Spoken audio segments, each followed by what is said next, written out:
జిల్లా దమ్మపేట మండలం గండుగుల్లపల్లిలో Sitarama lift irrigation pump house పనులను మంత్రి తుమ్మల నాగేశ్వరరావు, ఎమ్మెల్యే ఆదినారాయణ ఉమ్మడి ఖమ్మం జిల్లా కలెక్టర్లతో కలిసి పరిశీలించారు. పంప్ హౌస్ వద్ద జరుగుతున్న పనులపై అధికారులు పవర్ పాయింట్ ప్రజెంటేషన్ చేయగా నత్తనడకన ఉన్న ఇరిగేషన్ పనులపై మంత్రి అసంతృప్తి వ్యక్తం చేశారు. ఇక 13,500 కోట్ల ప్రాజెక్టుకు 7,500 కోట్లు ఖర్చైనా 7 ఎకరాలకు కూడా నీరు ఇవ్వలేదన్నారు. వచ్చే సీజన్కి రైతాంగానికి నీరు అందివ్వాలన్నారు మంత్రి. అధునాతన పద్ధతుల్లో పనులు త్వరితగతిన పూర్తి చేయాలని ఆదేశాలు జారీ చేశారు. టెనెల్ పనులు 4వ యూనిట్ మినహా 3 యూనిట్లు తుది దశకు వచ్చినందున పనులు వేగవంతం చేయాలన్నారు. ఈ రోజున సుమారు 7,000 కోట్లు ఖర్చు పెట్టాము. 3 పంప్ హౌస్లు పూర్తిగా పూర్తయినాయి. 4వ పంప్ హౌస్ కూడా ఈ సీజన్లో పూర్తిగా వస్తుంది.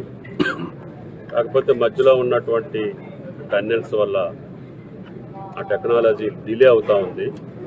దానికి సంబంధించి స్పీడప్ చేయమని చెప్పి సిఈ గారిని కోరడం జరిగింది. ఆ ఏజెన్సీలతో మాట్లాడుకొని అవసరమైతే ఇంకేదన్నా స్పీడ్గా చేసే టెక్నాలజీ ఉంటే దాన్ని కూడా అడాప్ట్ చేసుకొని ముందు యాతాలకుంట టన్నెల్ పూర్తి చేస్తే సత్తుపల్లి ట్రంక్కి నీళ్లు వస్తాయి.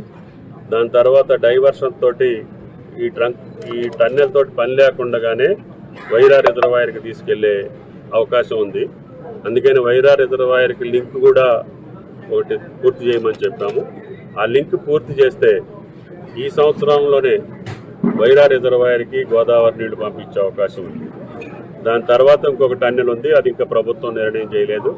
రేపు మంత్రి గారితో ఉన్నతాధికారులతో కూర్చొని ఆ టన్నెల్ కూడా పూర్తి అయితేనే పాలేరు రిజర్వాయర్కి నీళ్లు వెళ్తాయి. 13. ఈ వీడియో మీకు నచ్చినట్టయితే లైక్ చేయండి, 10 మందికి షేర్ చేయండి. అలాగే కామెంట్ల రూపంలో మీ అభిప్రాయాలను మాతో పంచుకోండి. Nationalist hub group of channels ను సబ్స్క్రైబ్ చేసుకుని తెలుగునాట జాతీయవాద జర్నలిజాన్ని ప్రోత్సహించండి. ఈ వీడియో కింద ఉన్న బెల్ ఐకాన్ పై క్లిక్ చేయడం మర్చిపోవద్దు.